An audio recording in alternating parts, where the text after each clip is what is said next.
Jimmy's Jam Box.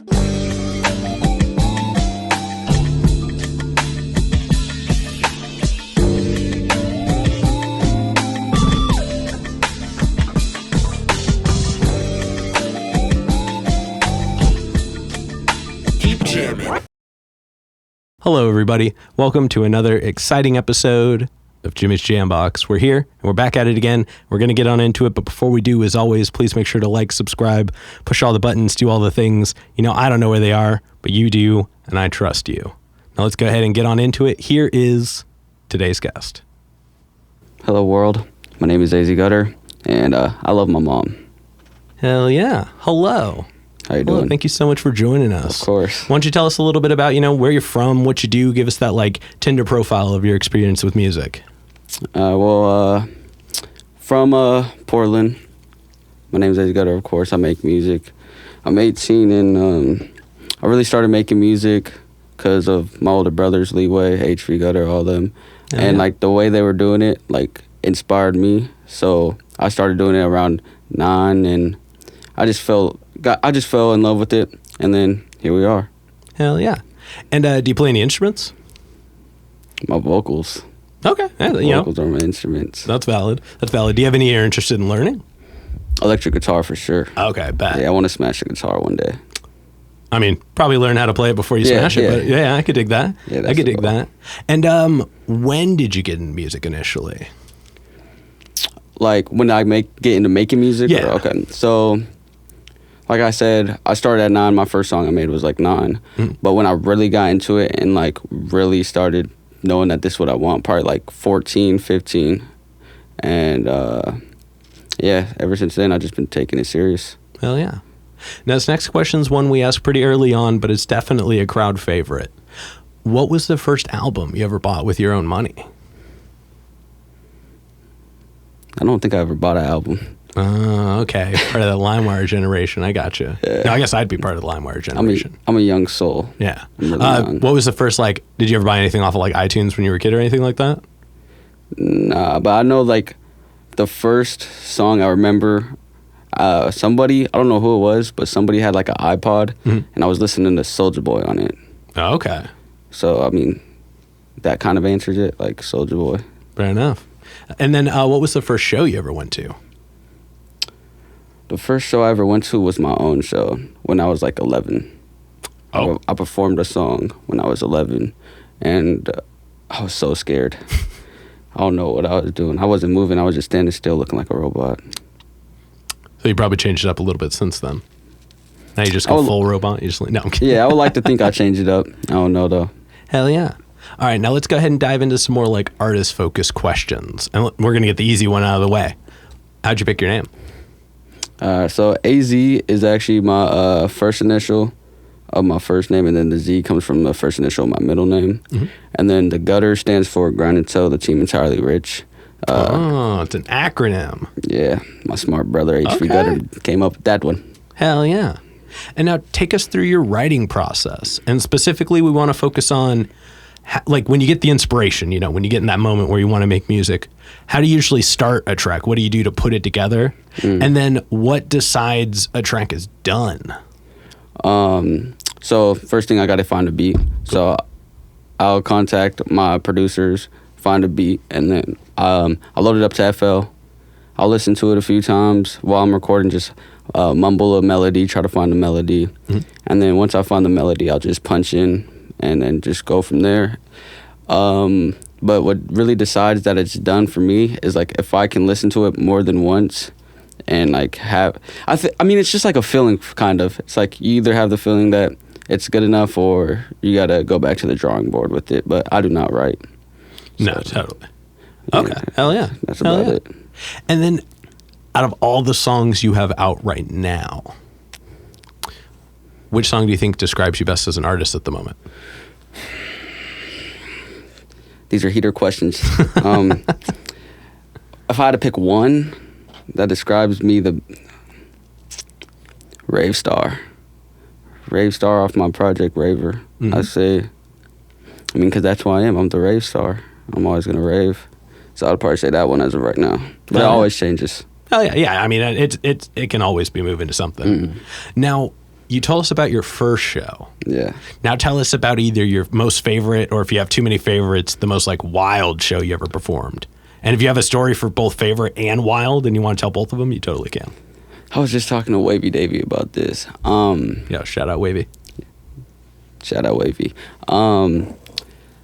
But for me, the two craziest shows I had is either the tour benefit one, the first one, or the Icy Blue release party. Just because at the release party, the energy there was like insane. Like everybody was listening to the music and tuning in, jumping, and it was just a good environment to be around. But the tour benefit show was like the first show that I had where I felt like I'm getting to the level that I want to be at performing wise. Yeah. So like it's gonna always what's the word I'm looking for? Switch. It's always gonna switch. But those are definitely my top two. You know, I remember the tour benefit one. I was running the sound for that Oh, one too. yeah. Yeah. And you know what? It was crazy because like you guys were the only act I didn't get to connect with before. But I remember like when y'all came on and like that experience, and you had a really cool like presence. There was like, I don't know if theme is the right word, but you had like a vibe. You had like a presentation on stage that I actually thought was really interesting. It felt thought out and coordinated.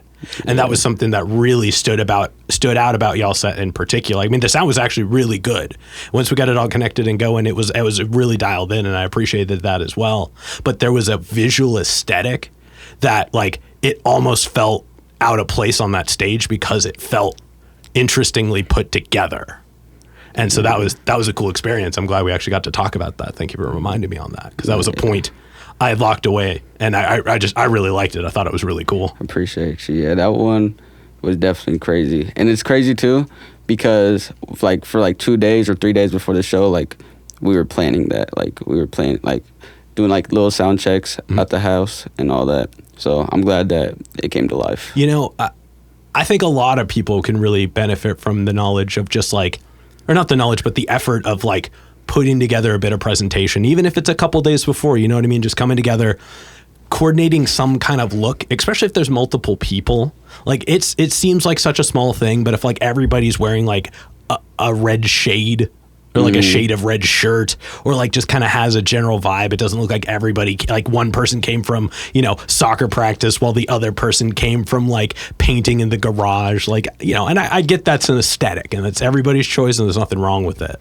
But there is something to be said about a little bit of like unified appearance. Yeah, it just goes a long way. It's a performance. Right. It's a performance. Like how many times do you watch giant shows and they're just like, oh yeah, this was just what I was wearing when I went to the grocery store today. You know what I mean? Everything is so thought out. So there's nothing wrong with going the extra effort. Of course. I mean, you know, Tyler is definitely one of my like favorite just artists for so many reasons. But one of the biggest things that always stands out to me is that man goes 100% of the time. Every time he's on stage, from bell to buzzer, he doesn't tone it down, and it's always changing, and it's always enjoyable to look at. Yeah, I don't know. My goal is just, I want to be the best performer of all time. That's what I'm going for. It's a good goal. Now, we're going to go ahead and dive into some hypothetical questions. And this first one, you know, definitely have some fun with it, but I'm sure everybody's got an answer for this. It's a lot of fun. If you had to work with one artist that's currently alive, and like, you know, like an up there one, big. And if it's like a group, you have to pick an individual member of that group. Who would you pick? Playboy Cardi. Oh, you just had it locked in. Yeah. You were just ready. I could tell you were going to say the answer as soon as I finished the question. So I like really drug that one out. Yeah, Playboy Cardi. Okay. And now why? Why would you pick him? I'm just so inspired by him. Like his whole sound, like that little grunge, rap, punk, whatever you want to call it, his aesthetic. Like I feel like it's just the unique stuff, and he's like an inspiration to the whole underground sound. Hell yeah. He started a whole wave with that Whole Lotta Red. Hell yeah. Whole Lotta Red's a great project. Hell yeah. And then subsequently, who's a local artist that you're aware of, but you haven't gotten to connect with yet, but you would like to? Oh, what's his name? You know what I'm talking about? Yeah. Yeah, CAT scan. Okay. Yeah. Okay. Well, y'all know what to do if anybody knows them. Tell them DM me, Put in the man. comments. Make it happen. And then for this next one, have fun with this. This is a really like wide span question, and you can kind of pick anything. Okay. If you could perform anywhere in the world, and you wouldn't have to worry about crowd access, you wouldn't have to worry about power, you wouldn't have to worry about sound, anywhere in the world, where would you pick? I was thinking about this one a lot.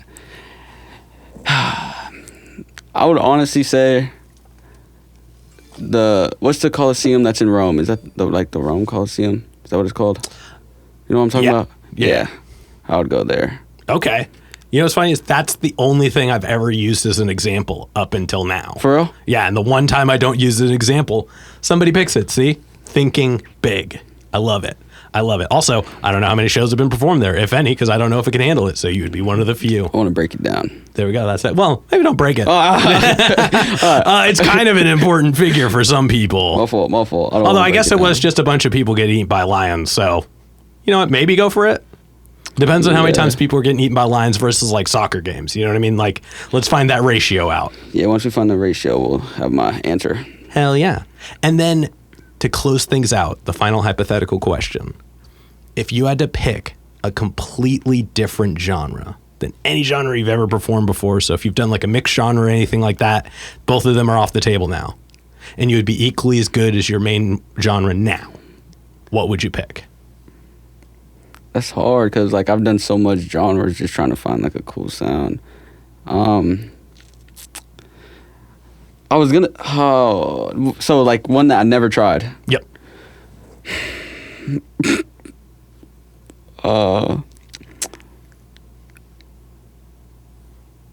Like 80s R&B probably. Okay. 90s R&B. Okay. I want to be able to sing. That's a vibe. Yeah. I was gonna say country, but I got a country song. A lot of people say country too. I've noticed that is definitely like the main answer. Yeah. Or I want to do screamo. Okay. Yeah. Okay. It's probably screamo. Would you play guitar in that or just do vocals? Hopefully both. Okay. And I can smash the electric guitar if I learn how to play it. You have this interesting fixation with smashing an instrument. I don't know why I want to do it. I just get intrigued when I see someone smash something. I'm going to be honest, you know, when you possibly work at Guitar Center allegedly long enough, eventually they give you like a cheap like $100 guitar that already like came broken out of the box and like someone's got to break it, allegedly. And, you know, having allegedly done it before, it's, yeah, I get it. It's a weird like love-hate scenario for sure. But don't do it with anything cool that you like. Get something that you can break instead. I might just have to get a job at Guitar Center. I can either tell you to do or not do that. Hypothetically speaking, I'm not really going to get a job there. Allegedly. All right, man, let's go ahead and start wrapping this up. What do you have coming up in the future? Let's say like beginning of September and onwards.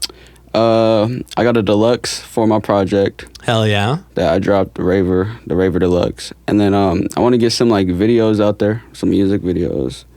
And hopefully more shows. Okay. So yeah, I'm trying to get around. Do you have anything coming up soon? Shows? Yeah. No. We hear that. But by the time this comes out, I'm sure there'll be a ton of them. But if not, you know what to do. Comments are probably just DM. Don't put show requests in the comments. I don't know that those will make it in time. I can't coordinate all those, but text me. Let's make it happen. And then for this next one, why don't you go and look directly at the camera and tell everybody just how they can find you. You can find me at AZ Gutter on all platforms. TikTok, Instagram, Twitter. It's not even called Twitter no more. Instagram, TikTok, X, SoundCloud, Apple Music, all that. And that's where I'm at. And text me about shows. Hell yeah. And then any other plugs, any other shout outs, anybody else you want to put on while you're on here? Shout out my mom. She made me say the first thing. She made me have to shout her out. Shout out Wavy. Shout out Jose. Shout out Leeway. Shout out HV Gutter, man. Shout out everybody who supports me too. You know, some real ones for real.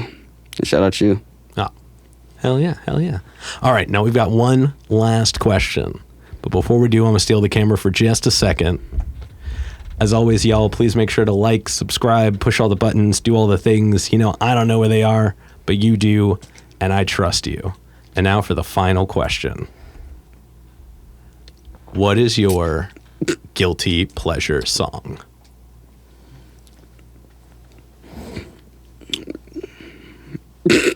Yo. No, I'll be really bumping Ice Spice and Sexy Red in my room. Okay. For those of you that can't see it because it's off camera, his brothers are in the room and they're nodding. This is a fact. Yeah.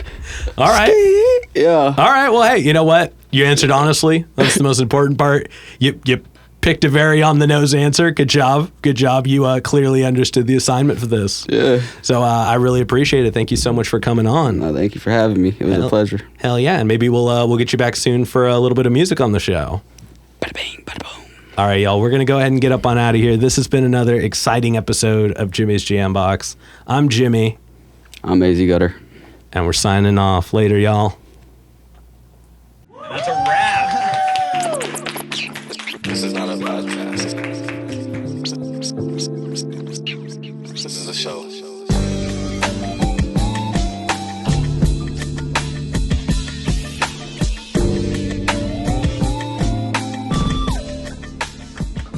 Keep jamming.